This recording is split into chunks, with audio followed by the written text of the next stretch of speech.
강촌 두보지음. 강촌두보. 청강일 고포촌육, 청강일곡 포촌육, 맑은 강물 한 굽이 마을을 감싸 흐르고, 장하감 촌사사육, 장하감 촌사사육, 강촌의 긴 여름, 일마다 한가롭다. 자거절의당사년, 자거절의당사년, 저대로 날아가고 날아오는 지붕 위의 제비. 상친성 근수중구, 상친성 근수중구, 서로 친하여 서로 가까이 하는 곳, 물속의 갈매기. 노처화지위 기국, 노처화지위 기국, 늙은 아내는 종이에 바둑판을 그리고, 치자고 침작초구, 치자고 침작조구, 어린 아이는 바늘 두들겨 낚시반을 만드네. 다병소수일약물, 다병소수일약물, 병 많은 이몸, 필요한 건 오직 약물이니? 미구차외갱하구, 미구차외갱하구, 하찮은 나에게 이것 외에 또 무엇이 필요할까?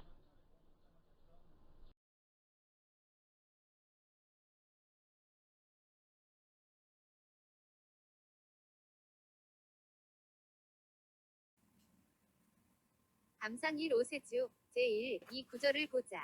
킹지앙 이키바오 컨 리우 맑은 강물 한 굽이 마을을 감싸 흐르고, 장시야 지앙 컨 쉬시 요 강촌의 긴 여름, 일마다 한가롭다.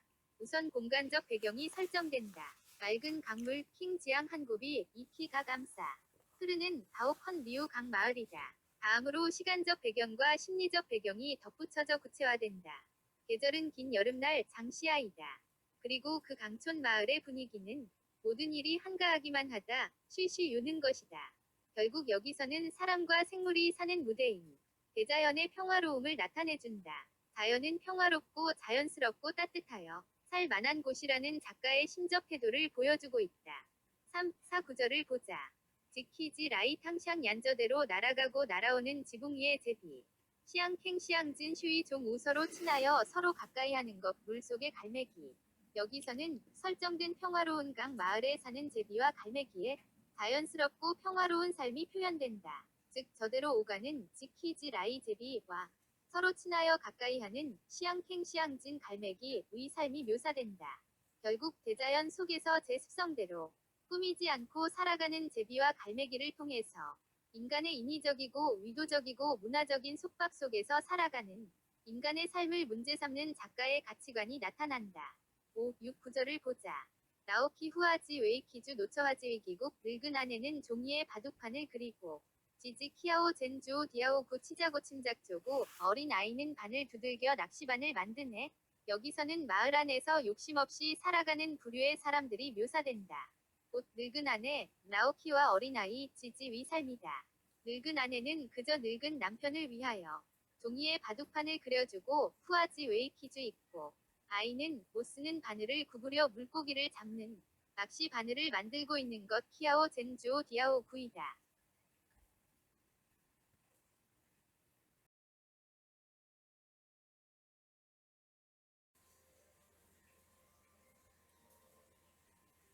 결국 아이와 늙은 아내, 그들은 여름에 농번기에 일하려 밭에 나갈 필요가 없는 것이다. 그들은 생업을 책임지는 위치에 있지 않은 것이다. 그래서 그들은 자유롭고 한가하게 천성을 다치지 않고 갈매기나 제비처럼 한가로운 삶을 사는 것이다. 그들은 최소한 쫓기지 않는 삶을 살 수 있다. 별다른 욕심도 없는 것이다. 그렇게 사는 것이 인간의 삶인 줄 아는 것이다. 시골의 아이와 늙은 안악은 그를 배우지 않았을 수도 있다. 그래서 그는 학문을 모른다. 이념의 굴레에 얽매이지도 않고 탐욕의 포로나 권력의 시녀도 아닌 것이다. 그저 자연스런 인간일 뿐이다. 그저 부모 형제로부터 인간의 도리를 배워 그대로 따라 사는 삶이다. 그들은 자연인인 것이다. 7, 8 구절을 보자. 요 빙수 수웨이 야오 병 많으니 필요한 건 오직 약물이니 웨이키 시아이 와이 갱기 키우 하차는 이 몸이것 외에 무엇을 바랄까? 여기서는 비로소 작가 자신의 모습이 나타난다. 작가는 시인이다. 당시의 지식인인 셈이다. 그는 무엇이 옳은 일인지 어떻게 되어야 하는 것인지를 그는 아는 것이다. 그는 학문도 했고 벼슬살이도 했다. 그는 국가적 차원의 그리고 인간적 차원의 당위성을 아는 것이다. 그런데 세상은 가야 할 방향으로 흘러가지 않고 되어가지 않는 것이다. 그래서 그는 근심과 고민이 많은 것이다. 나라 걱정, 백성 걱정 그리고 가족 걱정이다. 그러나 자신에게는 그러한 일을 할 기회도 주어지지 않았다. 마음을 끈이고 속을 태우고 많은 걱정을 했다. 이렇게 되어서는 안 된다고 임금을 향해서 세상을 향해서 외쳐보고 호소도 해보았다. 그러나 아무런 반향이 없었다. 소리 없는 메아리였던 것이다. 답답하였다. 그래서 그는 술을 마셨다. 떠돌았다. 세월은 무심히 너무 흘러버린 것이다. 그는 이제 늙었다. 그래서 그는 병을 얻었다. 그는 자신의 처지를 늙고 병든 몸, 듀, 그리고 미천한 몸, 웨이키이라고 말한다.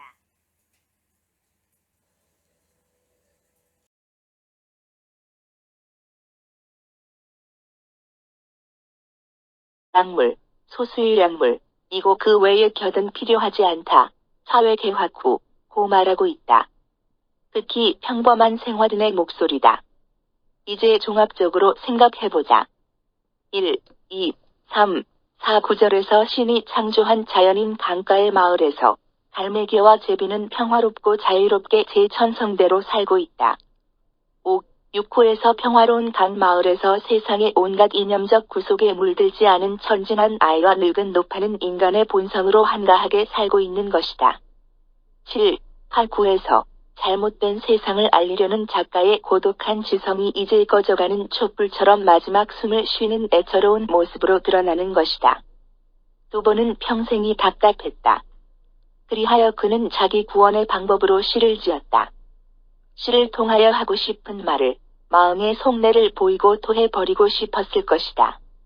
아니, 피맺힌 자신의 절규에 대답 없는 그 시대 사람을 향해서 공연히 외치기보다는 차라리 시를 지어서 후대의 사람에게 자기 마음을 알리고 싶었을 것이다.